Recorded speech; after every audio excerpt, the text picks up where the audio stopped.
ku është ndryshimi mes masterchefit dhe menaxherit? Se mu në Shqipëri më duken gjithë si menaxhera, më thënë drejtën. Edhe a kemi menaxherët mirë në Shqipëri? Po, domethënë Shqipëri zakonisht në shqiptarët e kemi si një gjak që domethënë të gjithë në një punë bëjmë të gjithë drejtora, të gjithë menaxhera, nuk ka vend për punonjës. Por restoranti mbahet në këmbë nga kuzhina dhe nga shefi i kuzhinës. Por nëse të shkosh jashtë, pronari le të themi i restorantit të shefi i kuzhinës. Ai vendos dhe ai merr vendimet për çfarë do lloj gjëje.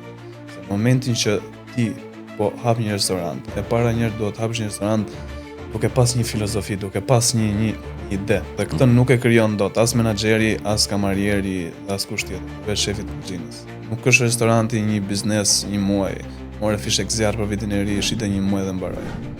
Restoranti është diçka afatgjatë. Për pjesën e menaxherave, zakonisht në Shqipëri, jo menaxherat, por çfarë do lloj posti, si dhe shef kuzhine, si dhe menaxher, 1% shumë të vogël zë vend që bëjnë punën e tyre. Se ne shqiptarët e kemi pak problem dhe kjo shkon drejt për drejt me pronarët, le themi, e restoranteve. Marrin për shef kuzhinet, marrin për menaxher dhe në fund përfundojnë që bëjnë vetë menaxherin, vetë shefin e kuzhinës, vetë japin ide, vetë vendosin, vetë mbulosin.